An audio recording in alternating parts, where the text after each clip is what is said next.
Good morning. Guess who finally got a good night's sleep last night?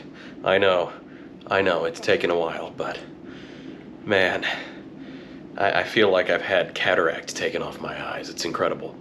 So today is Monday.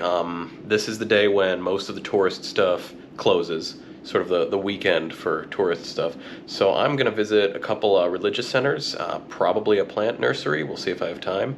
And yeah, this is just gonna be sort of experiencing a little bit of how people live here rather than, you know, more monuments. Although if I can find some monuments, I'm definitely gonna do that too. And we're back at the Jama Masjid for take 2.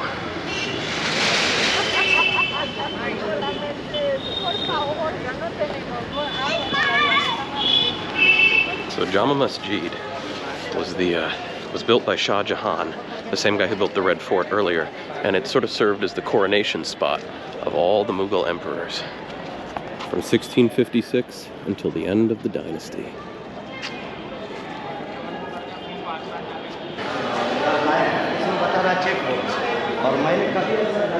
The view from the royal entrance.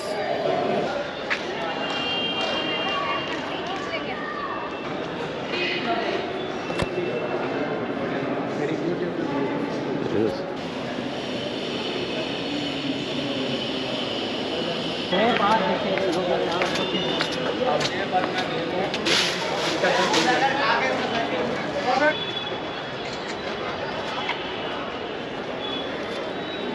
Up the minaret.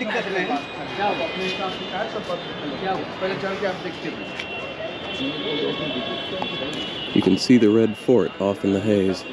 The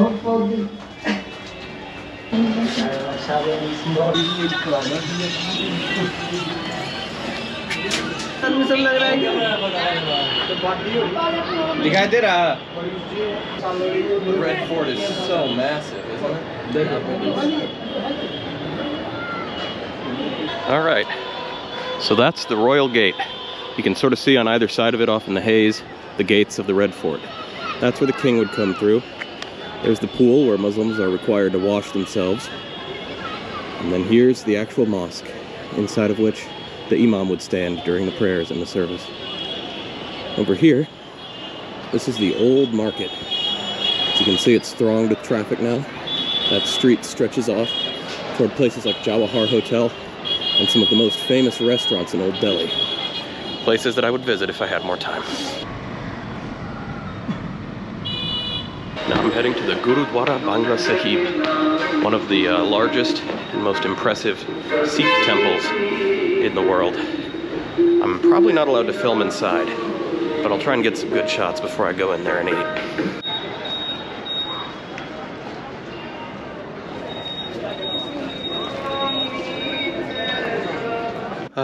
Fast forward for almost 4 hours. So the Gurudwara was actually really interesting. I went inside and I saw the Guru Granth Sahib, the holy book that sort of forms the centerpiece of the Gurudwara. And more importantly, I got to talk to a guy who I want to say sort of forms the position of a rector there. And he took me and a couple other tourists, and we sat down and we just talked about the tenets of Sikhism for a good 2 hours, and then I got an extra hour one-on-one with the guy, and so he went over all sorts of things which I can only describe as wisdom. It seems like Sikhism focuses less on faith-based stuff and a little bit more on just worldly wisdom, which is really interesting because that's sort of how I think. It's very Charlie Munger-esque way of looking at the world. So I really enjoyed that. And I would definitely want to talk to him more if I'd had more time. My taxi driver, though, actually has a wedding to go to, so I figured I'd let him get there a little bit faster, so I just came back here. And yeah, so now I'm at the hotel. It's about 4 p.m.-ish, and the pollution today has been so bad that I am hacking up a storm. It's really quite something. So yeah, today's going to be a short video because I have a lot of working out left to do, both for today and tomorrow, since tomorrow morning, bright and early, I hop on a train to go see the Taj Mahal. So until then, unless anything really exciting shows up, good night.